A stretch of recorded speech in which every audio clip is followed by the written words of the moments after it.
Conversa com meu povo. Vida em comunidade. Celebramos a solenidade da Santíssima Trindade. Eu te batizo em nome do Pai, do Filho e do Espírito Santo.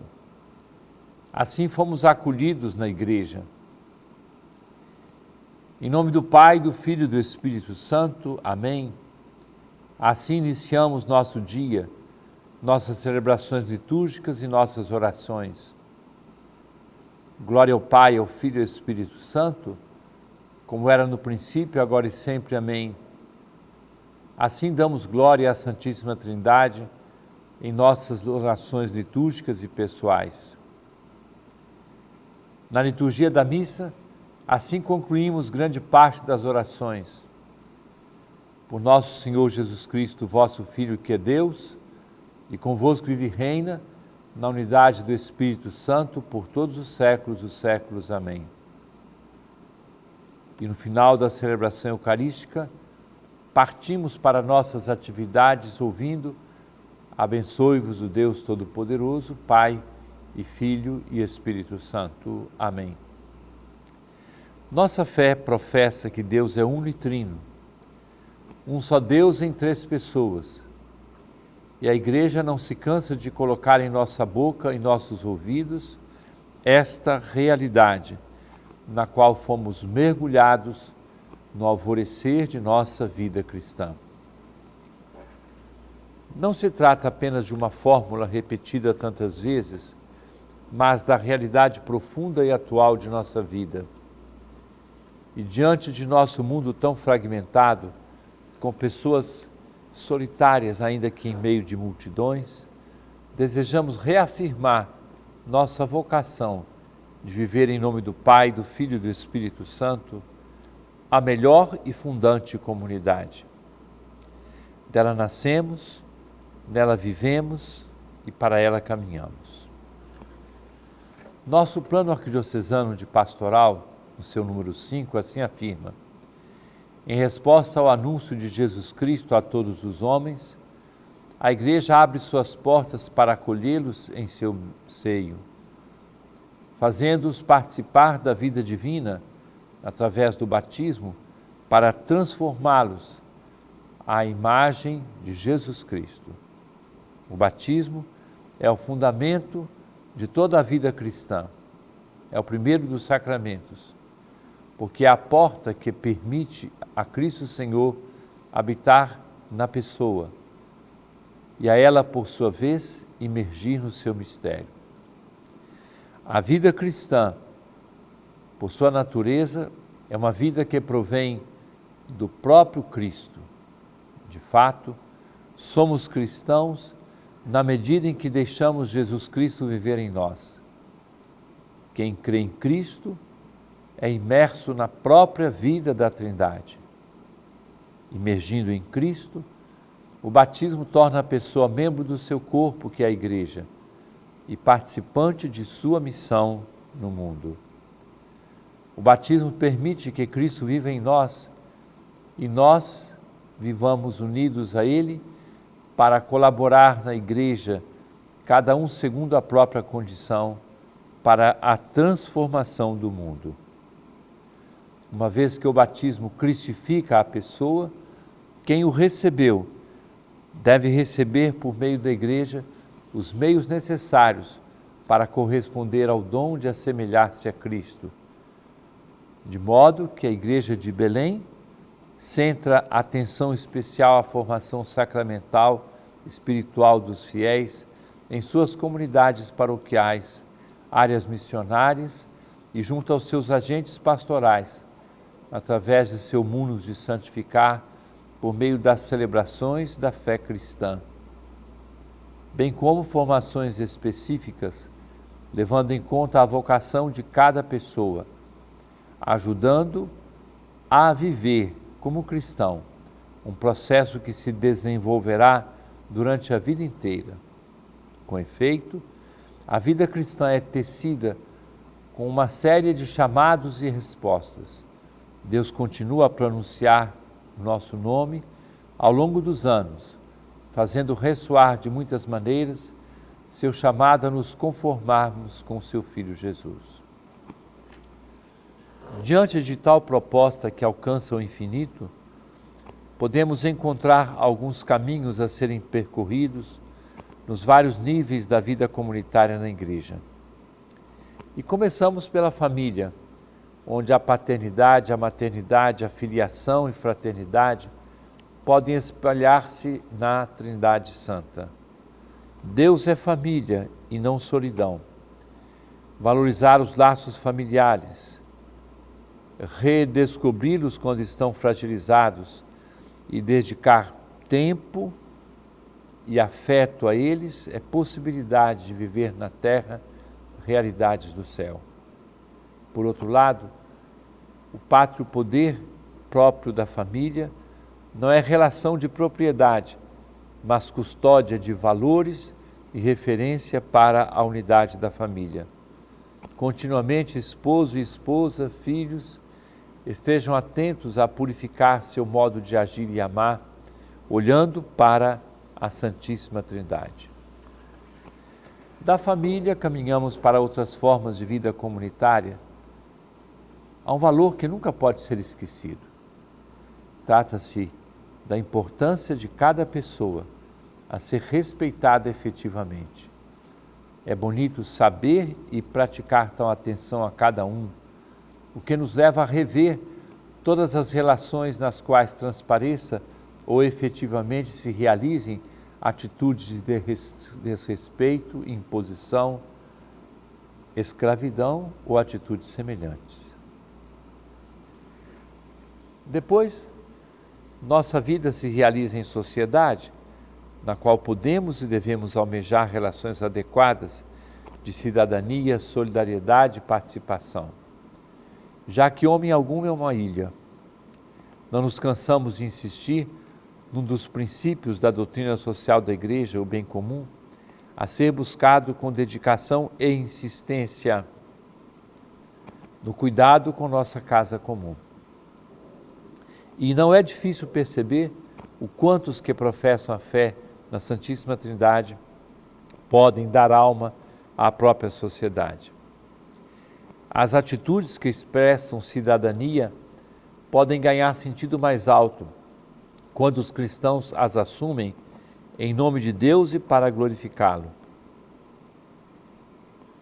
E então chegamos à igreja. Igreja que é nossa casa, nossa comunidade. Optar por viver em comunidade é passo a ser dado por todos nós, da pequena comunidade eclesial missionária até chegar à paróquia, nas relações de vizinhança, partilha, oração, formação e vivência da Palavra de Deus. Esta é uma das realidades mais expressivas, ajudando as pessoas a superarem o isolamento e suas consequências. Se hoje muitas vezes as pessoas residem em conjuntos residenciais ou condomínios de todos os modelos existentes, nasça um desejo de envolvimento e respeito a todos. Não é raro encontrar pessoas que passam anos sem se deixarem conhecer ou não serem procurados pelos vizinhos. Na solenidade da Santíssima Trindade, sejam valorizados os esforços de muitas pessoas que, com espírito missionário, começam a identificar tais situações para superar os problemas. E os grupos que se formam, por exemplo, como na preparação do Círio de Nazaré, outras festividades, podem ser instrumentos preciosos para irem, em nome do Pai, do Filho e do Espírito Santo, ao encontro de todos, sobretudo os mais pobres, isolados, deprimidos, doentes e sofredores de todo tipo. Agora, como somos chamados a fazer todos os domingos, vamos à missa, expressão maior da vida de comunhão na igreja, reunidos para a palavra e para a Eucaristia, feitos um só corpo com Cristo, na unidade com o Pai e o Espírito Santo. Ali, a plena unidade da igreja se realiza e se transforma em missão, para irmos ao mundo como enviados em nome do Pai, do Filho e do Espírito Santo. Amém. Caríssimo irmão, caríssima irmã, permaneça conosco, daqui a pouco estamos de volta. Conversa com meu povo. Caríssimo irmão, caríssima irmã, estamos vivendo já esse final de semana com grande alegria, com a celebração da festa da Santíssima Trindade. Minha saudação de forma muito especial à Paróquia da Santíssima Trindade e também à área missionária Santíssima Trindade. Esta lá em Marituba, um grande abraço para o Diácono Júnior, também para o estagiário seminarista Alberto Cardoso, que estão fazendo um belo trabalho junto com o povo daí, o povo desta belíssima comunidade Santíssima Trindade, ou as várias comunidades desta área missionária, que será a paróquia, se Deus quiser, no princípio do próximo ano. Um grande abraço a vocês, saudação com muita alegria nesta festa da Trindade. Eu agradeço a Deus pelo dom da vida.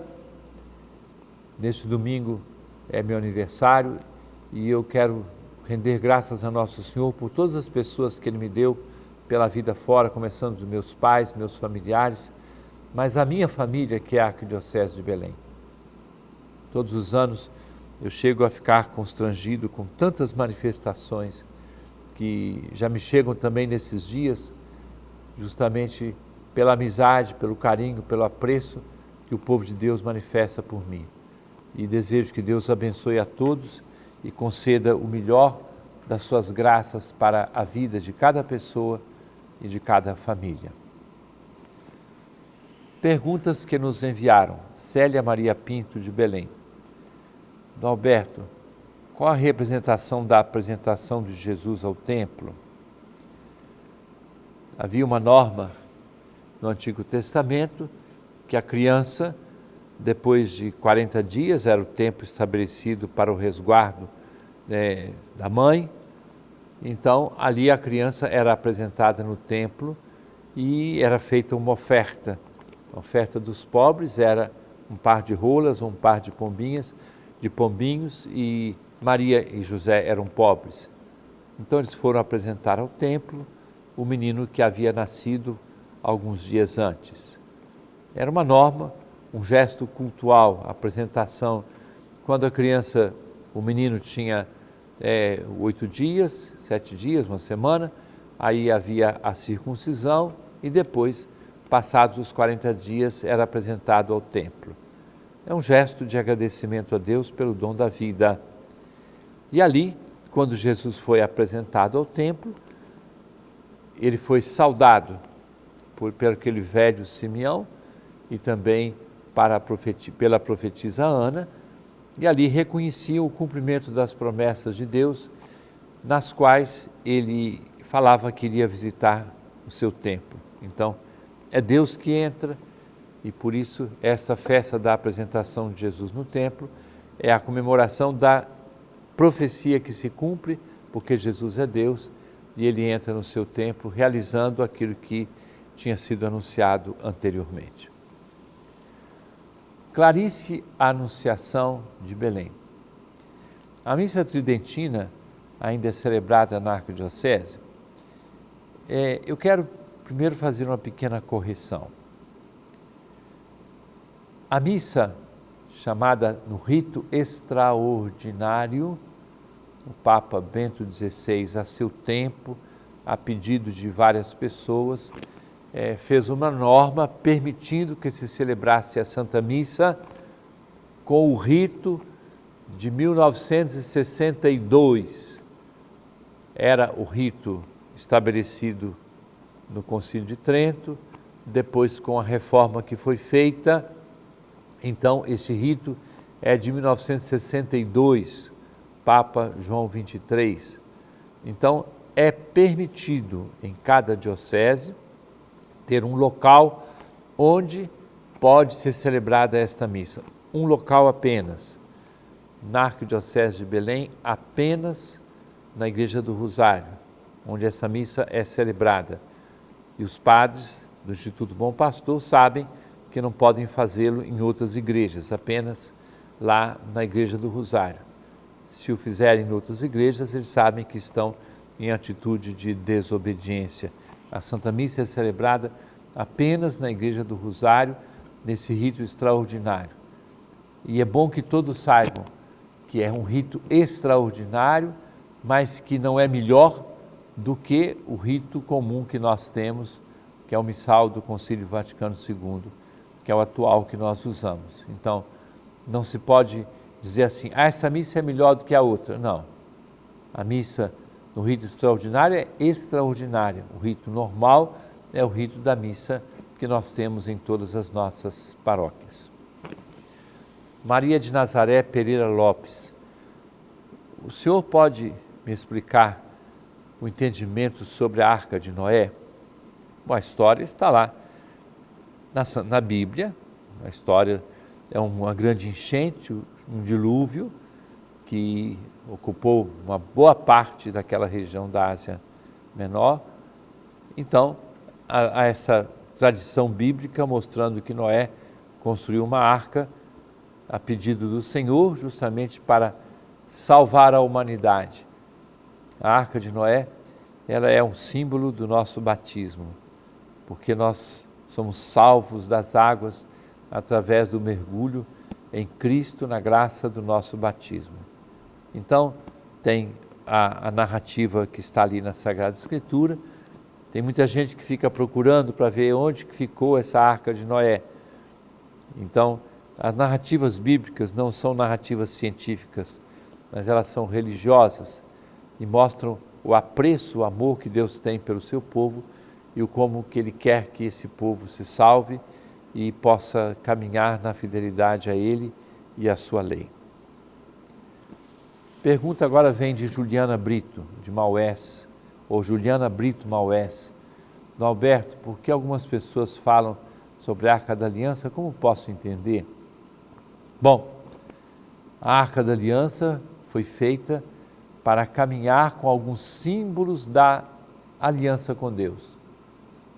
Se nós abrirmos na carta aos Hebreus, diz assim, na Arca da Aliança estava um pouco do maná, estavam as tábuas da lei, estava aquele cajado de Arão, lembrando a aliança de Deus com o seu povo. A Arca da Aliança significa isto, uma caixa bonita, feita com varas de prata, de tudo isso, muito digno. E essa arca passou por problemas sérios, uma vez ela foi roubada pelos filisteus, depois foi recuperada, depois ficou naquela tenda, depois no templo e daí por diante. Então, foi sofrimento muito grande, mas ao mesmo tempo, o grande significado da Arca da Aliança é o compromisso, olha só, a arca, onde estavam guardados os compromissos, as provas da aliança de Deus com o seu povo. E quando na ladainha de Nossa Senhora chamamos a Virgem Maria de Arca da Aliança, ela, quando foi visitar Isabel, levava em seu ventre aquele que é o pastor de Israel, então, lembrando o cajado, aquele que viria a ser o pão vivo, então o maná, o novo maná, e aquele que é a palavra de Deus, a lei de Deus perfeita, representada pelas tábuas da aliança. É claro que essa arca depois se perdeu nas vicissitudes da história, mas em Maria, esse sinal, e na igreja, que guarda esta aliança com Deus, entre Deus e o seu povo, permanentemente através dos séculos, dos milênios da história do mundo. Pergunta agora de Fátima Conceição Albuquerque de Belém. Alberto, parabéns pela bela festa de Pentecostes. Nós podemos perceber a unidade da nossa igreja. Eu lhe agradeço, eu ia falar dessa festa no início deste programa, mas quando vi que havia esta pergunta, deixo para fazê-lo agora. Realmente foi uma experiência muito bonita. Uma pessoa mandou uma mensagem, seria tão bom se fosse no Mangueirinho. Nós também quisemos fazer essa festa no Mangueirinho, no espaço maior, só que quando fomos procurar, ele já estava contratado para outras atividades.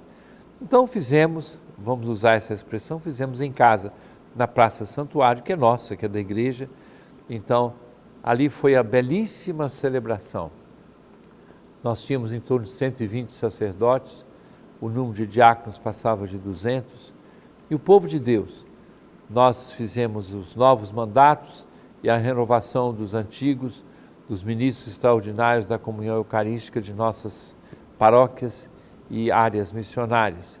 Então foi uma experiência muito positiva, muito bonita, de muita oração, muita piedade, chuva, a chuva caiu à tarde e, como sempre, eu fico positivamente admirado como é que o povo de Deus aqui na nossa terra, mesmo com chuva, ninguém se afastou, ninguém correu. Depois, na hora da missa, aí não havia chuva, fizemos todo o resto da celebração, até aquele momento bonito do acendimento das velas, renovação dos compromissos dos ministros. Ali foi uma graça especial para todos nós. Nós louvamos ao Senhor por esta realidade. Caríssimo irmão, caríssima irmã, desça sobre todos a bênção de Deus Todo-Poderoso, Pai, Filho e Espírito Santo, e permaneça para sempre. Amém.